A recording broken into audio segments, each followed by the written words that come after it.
तरफ कमेटी बनाने की बात कर दी है और यहीं से अब चर्चा की शुरुआत ले जाते हैं, क्योंकि अगला पन्ना चीमा साहब तभी पलटेगा जब तमाम किसान संगठन अब उस कमेटी के सामने पेश होने को तैयार होंगे।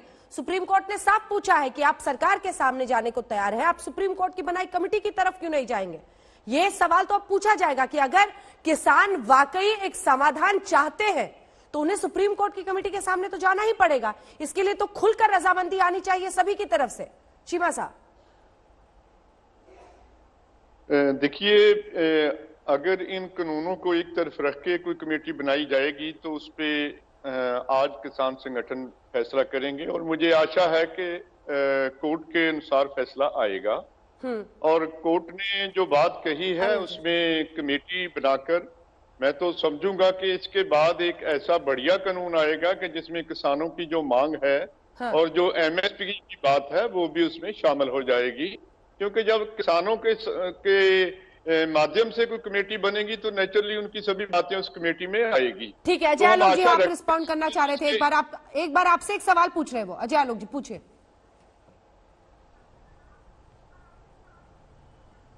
मैं बस ये पूछना चाह रहा हूं कि फिर अभी आप ये शर्त क्यों रख रहे हैं कि सुप्रीम कोर्ट अगर कमेटी बनाती है और कानूनों को एक साइड में रख के कमेटी बनाती है, कल को अगर सुप्रीम कोर्ट निर्णय दे देगी कि ठीक है कानून को अभी हम लोग होल्ड नहीं कर रहे लेकिन ये कमेटी अगले 15 दिन के अंदर अपनी रिपोर्ट दे और उसी पे केंद्र सरकार अमल करेगी, तो उसमें क्या दिक्कत है? फिक्स माइंड से अगर आप चलिएगा तो सोल्यूशन कैसे निकलेगा? यही तो समस्या है 47 दिनों की कि आप लोग की तरफ से फिक्स माइंड हो गया है। नहीं आलोक जी, आपने सुप्रीम कोर्ट की दोनों टिप्पणियां सुनी होगी, पहले वाली भी और हुन वाली भी।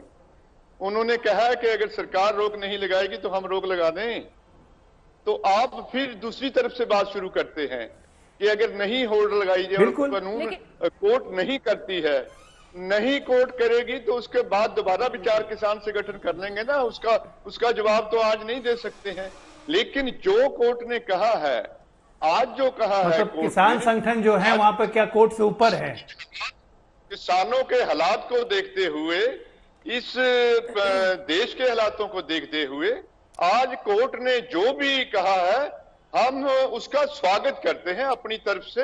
हम उस कोर्ट के किसी भी मतलब जो भी कोर्ट ने कहा। एक सेकंड चीमा साहब वो आपकी शर्त पर एक सवाल पूछ रहे हैं कि आप ये शर्त क्यों लगा रहे हैं? मान लीजिए कोर्ट ने कल स्टे लगाए बिना कहा कि कमेटी जल्दी से हमें 1 सप्ताह में 2 सप्ताह में रिपोर्ट दे, अगर वो स्टे नहीं लगाती सुप्रीम कोर्ट तो क्या आप उनकी कमेटी के सामने नहीं जाएंगे, इनकार कर देंगे?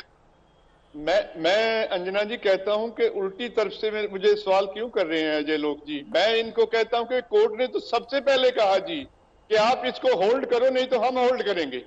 तो वो क्यों कहेगा कि बिना होल्ड करे हम कमेटी बनाते हैं? फिर भी कोर्ट है, कोर्ट कुछ भी कह सकती है, पर हम उल्टा सवाल आज क्यों कर रहे हैं जी? अगर हम बात को निपटाना चाहते हैं तो इसमें हर्ज क्या है जी?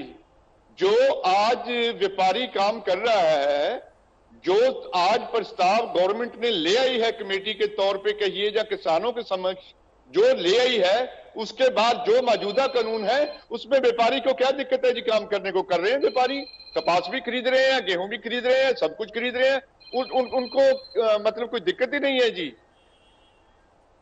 नया कानून तो इससे बेहतर आएगा। हम मानते हैं कि जब कमेटी बनेगी और कमेटी नया कानून, धनखड़ साहब कुछ बोलना चाह रहे हैं, एमएसपी उसमें जो है एक्ट में आ सकती है। धनखड़ साहब। अंजना जी अंजना जी, चीमा साहब को मैं बताना चाहता हूं कि पहले कानून में यही सुविधा दी है कि देश भर में मार्केट फीस जो है वो नहीं होने से कहीं से भी खरीद सकता है, कहीं भी बेच सकता है। सभी राज्यों के बाउंड्रीज खोलने की सुविधा दी गई। आपके पंजाब में 6% मार्केट फीस है, मेरे हरियाणा में 4% मार्केट फीस है, किसी में 3% है, किसी में 2% है। अगर सारे देश का बाजार खुलता है, रास्ता खुलता है, तो उसके कारण से बाजार भी, सरकार भी, हम भी दोनों बात करें कि बाजार भी खुलना चाहिए जिससे किसान को अच्छे दाम मिले और सरकार भी उसकी सपोर्ट में रहनी चाहिए। तो इसलिए आप बाजार का जो रास्ता खुल रहा है उसको सुधारों की जो बात जा रही है उसके रोकने पर धनखड़ साहब देखिए, उसमें जो संशोधन बता रहे हैं वो सरकार सब मान रही है, वो सब मान रही है। ये डायरेक्ट बातों वाला फेज तो अब लगता है निकल गया। क्योंकि अब कमेटी बनेगी और वहां पर पूरी बातचीत दोनों पक्षों को अपनी नहीं, बतानी है और वो क्या करते हैं? अंजना जी, जो अच्छा हो रहा है, 2150 रुपए हमने बाजरा खरीदा है, पंजाब ने नहीं खरीदा, राजस्थान ने नहीं खरीदा, कांग्रेस तो प्रो किसान होके बैठी है, बाजरा हम खरीद रहे हैं, जबकि किसानों का नुकसान उन्होंने किया है। हम गन्ने का भाव 350 दे रहे हैं, पंजाब 310 दे रहा है, वो प्रो फार्मर होके बैठा है और हमको कह रहे हैं कि हम शायद ठीक नहीं है। हम 12,000 रुपए मुआवजा दे रहे हैं, पंजाब 8,000 दे रहा है, वो प्रो फार्मर होने की नोटंकी कर रहा है। तो ये जो नोटंकी और सच्चाई है, इसका भी कहीं ना कहीं फैसला होना चाहिए।